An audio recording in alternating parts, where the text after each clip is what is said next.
Good day and hello, my name is Brian. This is part 3 of Tools of Thought. The next two tools can very simply be summed up in a couple different ways as leading by example. And so that's an easy way to start remembering them in some ways. Number 8 is the silver rule, which simply states, do not do to others what you would not want them to do to you.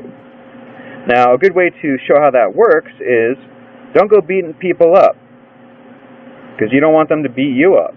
But part of it with the idea of leading by example is, well, what if they don't know much about beating people up or understand what that is? Well, if you beat them up, they now know what that is, and they also know how to do it somewhat, and they can start doing it back to you or doing it to others. And that's what it is, basically, is leading by example. What did you show them, and what can they do back to you? And that is the silver rule. Do not do to others what you would not want them to do to you. That leads into number 9, the golden rule, which is to do for others what you would want them to do for you. And of course, an easy way to express that is, well, like what I do. I try to be polite to people. Why? Because I would like people to be polite back. But in the same idea of leading by example is, well, what is being polite? Well, what you think is being polite, you show and you express that, and then they can see what that is and give it back to you. And it's a very simple thing. It also works with the idea of, classically, the idea of to get respect, you have to give it. Well, if you use this phrasing right here, you can understand what that actually means.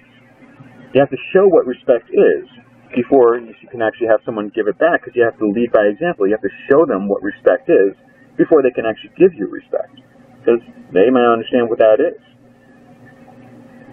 Now, using one of the earlier tools, number 7, flip, is a very useful application in these two tools, because a lot of times you might be unsure of a certain circumstance or a certain situation of how to proceed, such as an example would be a friend actually asked me, if he should get a gift for his ex-wife. And an example of how I told him, of how to do this is I told him, well, would you want your ex-wife to give you a gift? Yes. Well, then why not give her a gift?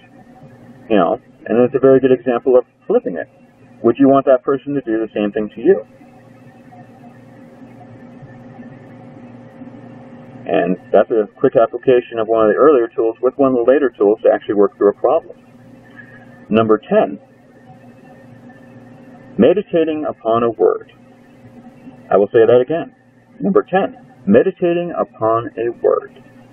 Now, I like this phrasing for a couple different reasons. There's a lot of different ways you can actually, present this, but this is one of the easier ways for me to remember it. And the basic idea is to think about a word and then think about what it means. And then from there is, well, how many different meanings does it have? And then from there, of course, how many different ways can you use that word? And also, what does that actually mean? A good example I like to use for this is, what is money? Well, initially you might say money is, dollars, cents, coins, dollars, coins and paper. But then again is, well, what is that? Well, they're made out of metal, they're made out of paper, but what is money? What is it being used for? Oh, I can use it to buy stuff. But, okay, you tell me what you can do with it, but what is it? And this is where some people can sometimes get hung up because they're not used to thinking beyond the simple of the little piece right there. And, working through that type of stuff, working through the problem, well, what is it?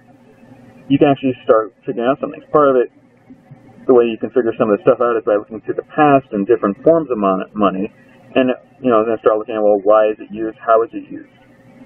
One of the easiest ways to sum it up in some ways is it's a mark of transaction. And then you can also expand outwards and everything else. But one of the ways you can do this is to tell a story. How do you explain money without using money? And then from there show, of course, after you say the story, well, that's exactly what money is. It's somewhat simple stuff. but it leads to interesting things. I hope you have a beautiful day.